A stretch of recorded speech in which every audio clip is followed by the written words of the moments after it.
자, 학교의 운영 방식인데요. 선발 인원부터 말씀드릴게요.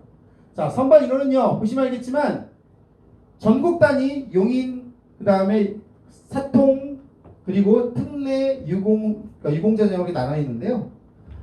원래 그 정원 내는 350명입니다. 350명 중에서 70%는 전국에서 뽑고요. 30%는 용인에서 뽑습니다. 어떤 분들은 무슨 용인에서 이렇게 30%나 뽑느냐? 간단합니다. 이유는 용인에서 저희에게 500억 주셨잖아요. 500억을 주셨기 때문에 당연히 그럴 수밖에 없고요. 그리고 학교가 지역에 기여하는 학교이기 때문에 그 비율을 그 정도로 맞춰놓은 것은 어느 정도 합리적이다라고 생각을 합니다. 자, 그리고 그 안에서 70%에서 중에서도 20%는 사회통합전형으로 뽑고요. 30% 중에 20%를 또 사회통합전형으로 뽑습니다. 그렇기 때문에 그거에 맞춰서 봐주시면 되겠습니다. 정원 외에는요, 특례를 2%를 뽑고 있습니다. 이 특례 2%라는 숫자는 전체에서 2%이기 때문에 7명밖에 안 되고요. 마찬가지로 유공자 전형은 3%를 뽑습니다. 이 유공자 전형은 어떤 전형이냐? 자, 부모님이 나라를 위해서 일하셨던 분들 중에서, 그렇죠? 나라에 기여를 하셨기 때문에 지원하실 수 있죠. 근데 바로 처음부터 지원하는 게 아니라 처음에는 사회통합전형으로 지원을 합니다. 근데 사회통합전형에 지원했다가 만약에 떨어지게 된다면 그 학생들만 따로 나중에 한 번 더 기회를 주는 전형이 되겠습니다. 그래서 유공자 전형 같은 경우에는 학생들이 많을 수도 있고 적을 수도 있습니다. 왜냐면 이미 벌써 사통에서 사회통합전형에서 합격을 하는 경우도 많다라는 겁니다. 자, 보시면 알겠지만 그래서 정원 내에서는 350이지만 실질적으로는 17명을 더 뽑아서 367명이 입학하게 되는 겁니다. 자, 저희가 그 선발하는 방식은요, 1차에서는 서류를 보고요, 2차에서 면접을 봅니다. 서류에서 본다고 하니 어떻게 뽑느냐 물어보는 분들이 많은데요.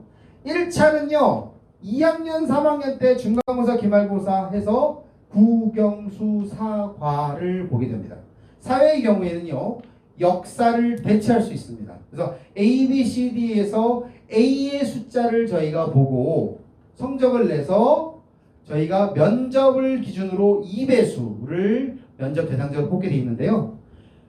저희가 지원하는 학생이 만약에 올 A의 숫자가 2배수보다 많다라고 하면 그러면 모든 학생이 다 1차를 통과하게 됩니다. 그래서 외대국어는 한때 굉장히 경쟁률이 높을 때는 6대1까지 간 적도 있었고요. 현재는 한 2.5대1 정도 되는데요. 경쟁률은 작년 2020년도 입학 학생들을 기준으로 설명을 드리도록 하겠습니다.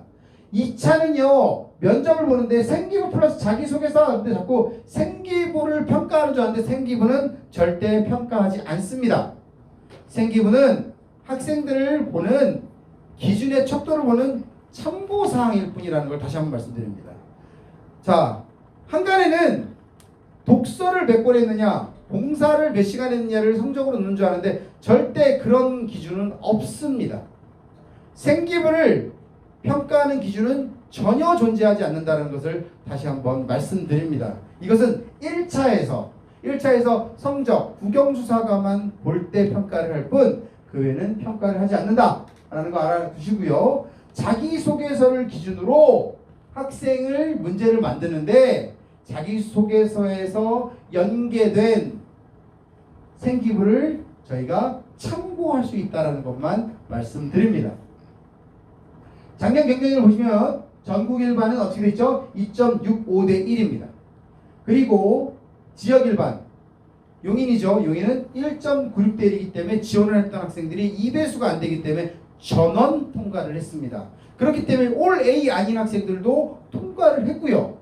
결국에 면접을 잘 봐서 합격한 학생들도 있다라는 거예요. 그래서 한간에는 외대국어를 지원하는데 올 A가 아니면 지원할 수 없다라는 말은 거짓말이라는 것을 다시 한번 증명을 한 게 되겠습니다. 자, 그 다음에 사회통합전형 보도록 하겠습니다. 사회통합전형 같은 경우에는요, 1차에 성적을 제출하지 않습니다. 제출하지 않고요. 2차에 저희가 똑같이 2차의 면접 전형을 보게 되는데 단 비율이 있습니다. 저희가 1순위, 2순위, 3순위의 사회통합 전형이 있는데 여기서 중요한 거는 우선순위에 의해서 60%를 그 전체에서 사회통합 전형의 60%는 1순위 학생을 뽑게 돼 있어요. 1순위 안에 60%를 뽑고 나머지 1순위에 못 들어가는 1순위와 나머지 순위가 그 안에서 경쟁을 하는 건데요. 지금까지 그렇게 넘어가게 되면 저희가 어떻게 됩니까? 제비뽑기를 해야 돼요. 제비뽑기를 해야 되는데 지금까지 역대 2배수를 넘어간 적이 없기 때문에 제비뽑기를 한 적은 없습니다. 그렇기 때문에 사회통합 전형은 지원하시면 1차는 다 통과한다 라고 생각하시면 되겠습니다. 그리고 2차는 면접 전형이기 때문에 똑같이 생기부와 자기소개서를 가지고 뽑게 되어 있습니다. 그리고 국가유공자는 한 번 더 기회가 있다고 하니까 또 착각하시는 분들이 있는데, 자, 사회 배려 대상이 되고 사회 통합 전형이 들어갔던 한 번 기회를 줬잖아요. 일단은 거기는 다 들어갈 수 있어요. 그러나 만약에 한 번 더 기회를 받을 수 있는 사람은 안타깝게도 여기 보시는 것처럼 교육 지원 대상자가 돼야지만 될 수 있다는 거예요. 예를 들자면 교육 지원 대상자라는 것은 집이 어려울까요? 안 어려울까요? 어려운 분이 되겠죠. 어려운 분들에 대해서 혜택을 주겠다라는 거예요. 그렇기 때문에 만약에 우리가 국가유공자이지만 집이 굉장히 잘 살아. 그러면 한 번의 기회를 드리기는 해요. 하지만 또다시 한 번의 기회를 드리지는 않는다라는 겁니다. 자, 이렇게 지금 나왔다는 걸 다시 한번 보여드리고요. 이 자격에 대해서는 다시 한번 말씀을 드립니다. 이 자격은요, 지금 1학년 학생들에게만 해당하는 자격이에요. 올해서부터는 아직 공지가 되지 않았지만 작년까지는 경기도는요, 자, 의료보험에 의해서 기준을 정해서 지원할 수 있었습니다. 그런데 예를 들자면 3순위가 되려면요, 건강보험료가 자 4인 기준으로 20만 6,709원이 돼야지만 이게 가능했어요. 4인 기준, 5인 기준 마찬가지예요.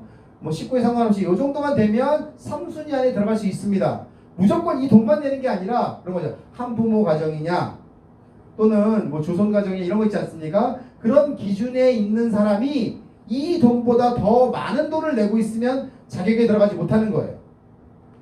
그 자격 요건에 리스트가 있습니다. 그 리스트에 들어가면서 이 돈보다 적게 냈던 분들은 자격을 획득할 수 있었던 거예요. 자꾸 헷갈리는 분들이 있어요. 저는 조선가정도 아니고 아무것도 아닌데 이거보다 적게 내. 그럼 난 될 수 있을까? 그게 아니라 그 리스트 안에 이러이러한 분이 됩니다 라는 그 리스트가 있고요.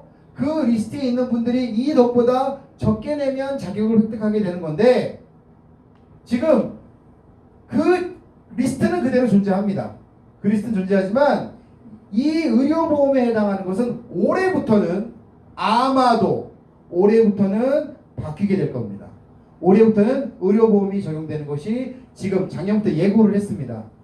의료보험이 아니라 종합적인 어떤 소득이나 재산을 보고 평가하는 방식, 기존의 서울특별시에서 하던 방식으로 갈 확률이 굉장히 높다라는 거예요. 작년에 이 정도 됐었습니다.